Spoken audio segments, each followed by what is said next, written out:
gorgeous Concord grapes I've been blessed with. I paid $15 for a half a bushel of these grapes that came from a vineyard, I think, in New York. And I'm going to turn them into juice. I'll show you how.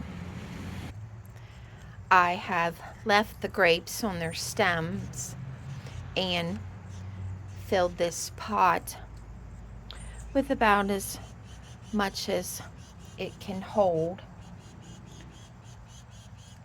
You don't want to overfill the pot with too many grapes.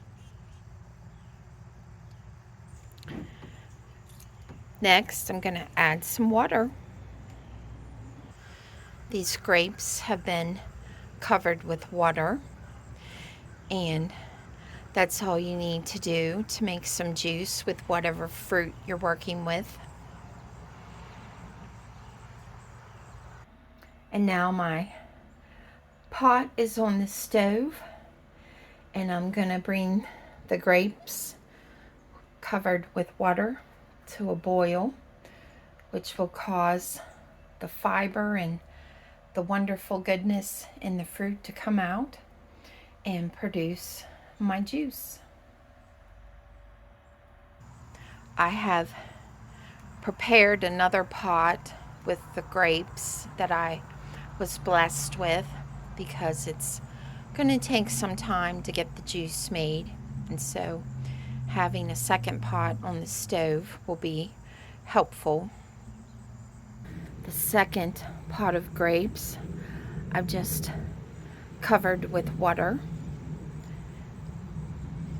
and there's still a considerable amount of grapes left. I ordered a half a bushel, and the Lord has managed to make sure there was plenty in my half a bushel.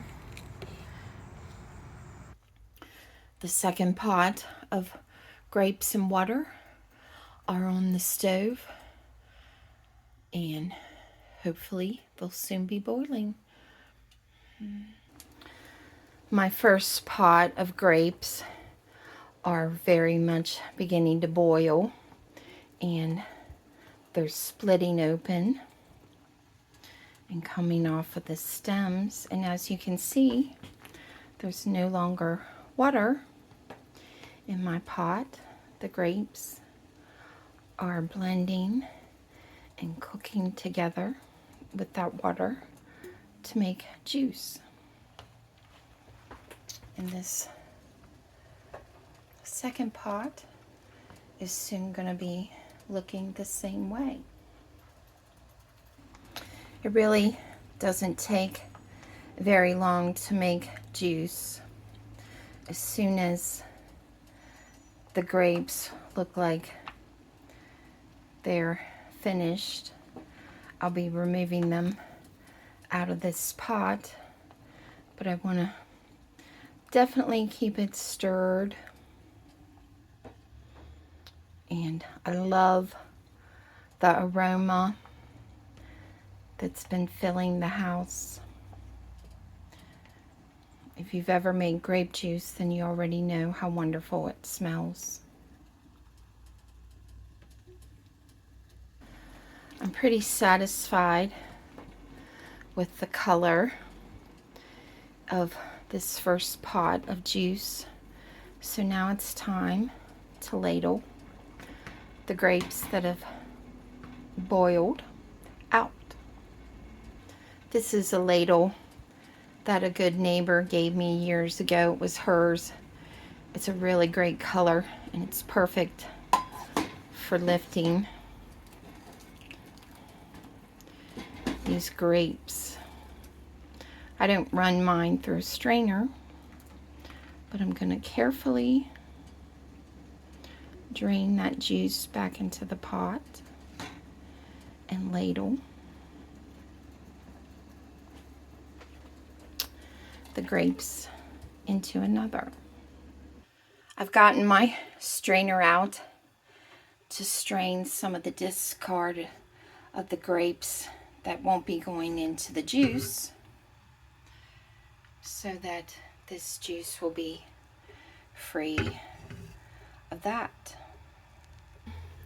My second pot of grapes are beginning to bust open. And if you've never made grape juice, this is what a grape will look like when it's busted open. And as you can tell, this heat is already working on them. And they'll be boiling here in a few minutes. It's a bigger pot.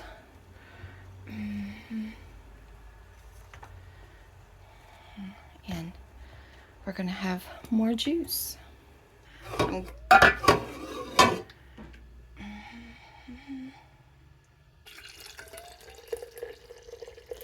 Into my quart jar, I'm ladling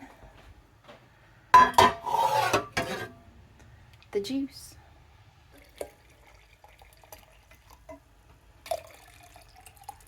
It gets a little messy, so it helps to put something under the jar to catch the spillage. I have my first quart of juice filled, and you can see the color. It's not really hard to make the juices out of fruit, but it is very time consuming considering how much fruit you're working with. And since I'm working up a half a bushel to have for a while, it's going to be a little bit of my time here today, but it's well worth it. It's now time to turn the heat off on this second pot of grapes. You can see that the grapes have produced all the juice that they possibly can. They've split open, and then when they look like this, it's time to remove them from the juice. As I continue to ladle more into quart jars. So I've gotten 12 quart jars filled with the 2 pots of grapes that I boiled into juice. This quart right here, I had to add a little water to get the jar full, which is why it's bubbly at the top. But I'm ecstatic that I have this much juice now. Definitely gonna be delicious. I haven't tasted it yet, but I'm sure it'll be wonderful. I've got the flats on. And the finishing touch is putting the rings on the quart jars, and then they'll go in my hot water bath, canning and being preserved for however long I decide to keep them on the shelf before I drink them. And I'm very appreciative again to have this juice. As I've been working with these grapes today, I remembered years ago when I was growing up, my grandmother had homemade grape juice, which she generously shared with me.